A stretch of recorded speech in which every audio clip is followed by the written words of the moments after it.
sou fã de São José.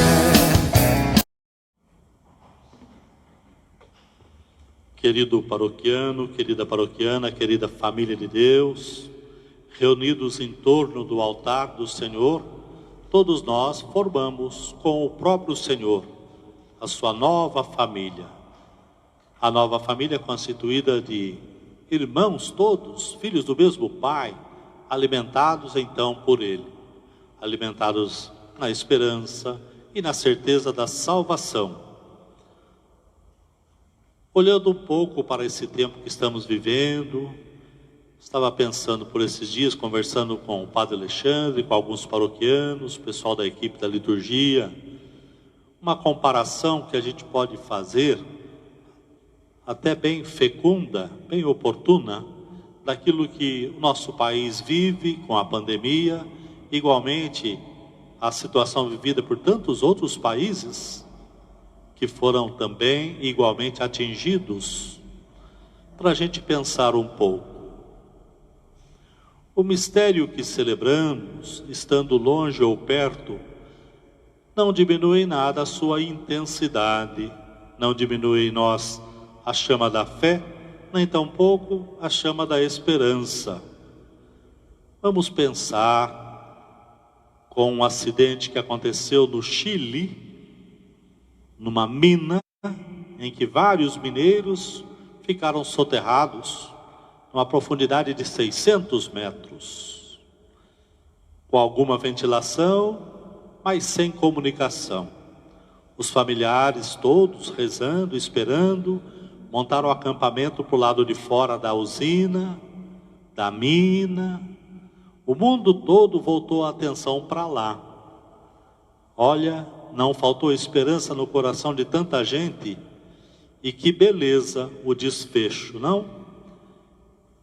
Quando a cápsula Águia, que foi feita nos Estados Unidos, descia para resgatar um a um dos mineiros, em número grande, que festa que era, a saudação que era dada àqueles que saíam, e depois de tantos dias na escuridão, recebiam um óculos escuro, para que a claridade não ofuscasse a vista destes, para que continuasse a cuidar da saúde, e todos eles tiveram a vida resgatada e a saúde cuidada. Não faltou então esperança por parte de tanta gente, não só da família, mas do mundo inteiro. Agora, recentemente, uma situação parecida dos meninos de um time de futebol na Tailândia, que foram fazer um passeio numa caverna, e uma tromba d'água os surpreendeu, inundando toda a caverna, e não tinha como eles voltarem. Muita gente já tinha dado por perdida a coisa da espera, mas sempre há esperança. A família esperou, o mundo inteiro acompanhou, e não é que depois de tanto sacrifício, não sem dor, porque um dos bombeiros, mergulhador profissional, também perdeu a vida na difícil tarefa de ir resgatá-los. Sei que a notícia do resgate e da recuperação trouxe alento e esperança para todos nós. Quanta gente em oração, não é? Hoje eu não vejo ninguém. Estou diante de holofotes, de uma câmera, mas ao mesmo tempo vejo tanta gente que torna esse templo é a Assembleia aqui reunida e que se faz presente na igual esperança das duas situações vividas que citei. O mistério continua a ser celebrado, o Cristo Senhor continua a se doar e o faz aqui, nesta mesa sagrada. Que beleza a gente poder esperar. A esperança tem uma história muito forte, muito marcante, muito grandiosa, muito bonita no coração de cada filho e filha de Deus que crê e espera. Alimentemo-nos, pois, então, deste memorável banquete do Senhor. Para a gente refletir um pouco ao longo desse tempo preparatório para a festa de São José, no dia 1º de maio, feriado, fazendo hoje a abertura dessa novena preparatória, nós vamos rezar um pouco, pensar um pouco, refletir sobre uma carta apostólica, uma exortação apostólica do Papa Francisco, feita e apresentada ao mundo, para a igreja no mundo inteiro, na solenidade de São José, em março de 2018, há 2 anos, portanto, no 6º ano do seu pontificado. E ele, então, nos traz o alento de viver uma esperança sempre muito dinâmica e viva, ativa, convocando todo o mundo, toda a humanidade, para que se alegrem no Senhor e que possam também exultar de alegria no Senhor. Alegrai-vos e exultai. E apresenta o primeiríssimo ponto, abrindo a carta, o chamado à santidade. Tanto os santos como as pessoas comuns são exemplos entre quedas, altos e baixos, de gente que não abriu mão da opção de caminhar como membros vivos do Senhor. Assim e desse jeito, a igreja é a comunidade que está a caminho e tem como referência o amor e a comunhão. O Espírito Santo derrama a santidade por tudo que é parte, no santo povo fiel. Fiel a Deus, fiel a Ele, porque aprouve a Deus salvar e também santificar os homens, constituindo-os o seu povo, o povo da nova aliança, para que o conhecesse na verdade e santamente o servisse. Ninguém, e isso sabemos, ninguém se salva sozinho, como indivíduo isolado.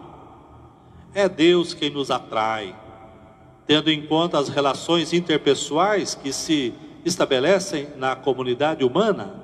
Estamos falando aqui do binômio comunhão e participação.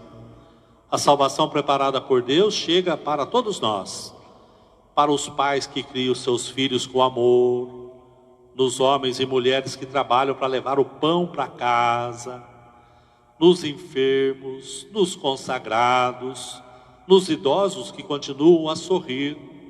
Essa gente faz com constância a mesma caminhada da igreja itinerante, da igreja militante, da igreja a caminho, da igreja como povo romeiro do Senhor. A santidade do Senhor estimula a mim, a você, a sua família, a igreja, com novo dinamismo. Santa Teresa, uma grande santa da igreja, doutora, está nos a afirmar: na noite mais escura da nossa vida é que surgem os maiores profetas e os grandes santos. Assim, a santidade é o rosto mais bonito, mais belo de toda a igreja. Mas mesmo fora da igreja católica, o Espírito suscita, cria sinais de sua presença, que ajuda o discipulado. O testemunho dado por Jesus, até o derramamento do sangue, tornou-se um patrimônio comum de católicos, de ortodoxos, de anglicanos, de protestantes, de todos os segmentos e vertentes. O Senhor continua a chamar, e chama assim: sede, pois, santos, porque eu sou santo. Todos os fiéis, munidos então de tantos e tão grandes meios de salvação, são chamados pelo Senhor à perfeição do Pai. Cada um, bem entendido, caminhando, trilhando, fazendo o seu próprio caminho. E ninguém deve desanimar nessa busca. O importante é que cada fiel entenda o seu próprio caminho e traga à luz o melhor de si mesmo.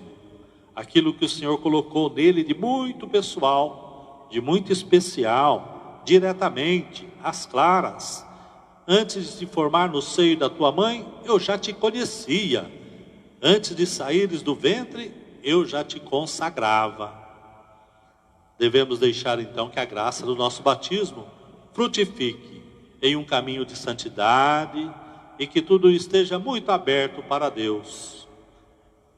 Na tentação do desânimo, da nossa fragilidade, para não arredarmos, queremos levantar os olhos para o crucificado e dizer com toda a fé: Senhor, eu sou necessitado.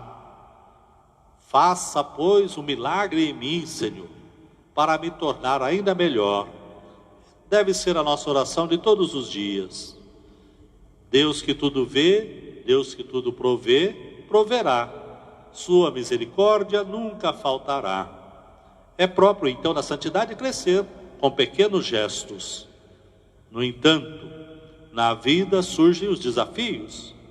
Exatamente por meio deles, o Senhor está nos convidando a novas conversões, uma releitura da vida, a rever os conceitos, a viver novas Páscoas, que permitam a sua graça manifestar-se mais e melhor na nossa existência, a fim de partilharmos a sua própria santidade. Deus é assim, é parceiro, nos convida para tomar parte e partilhar da sua própria santidade. Padre Ivo, algum segredo? Sim. O segredo diz respeito a gente procurar realizar ações ordinárias de maneira extraordinária.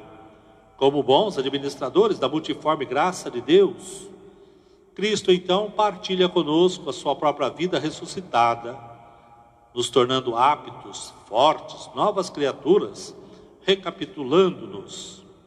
Assim, a santidade consiste em viver em íntima, em bonita união com Ele e os mistérios de sua vida. Hoje queremos rezar nessa Eucaristia a beleza da santidade.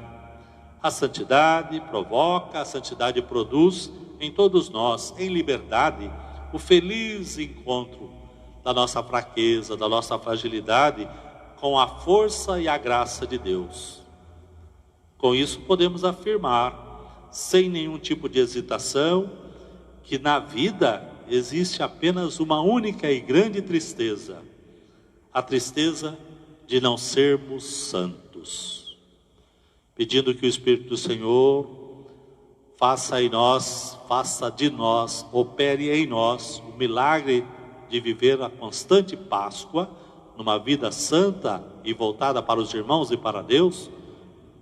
Queremos então apresentar a Ele a nossa oração. Queremos apresentar. Eu sou fã de São José.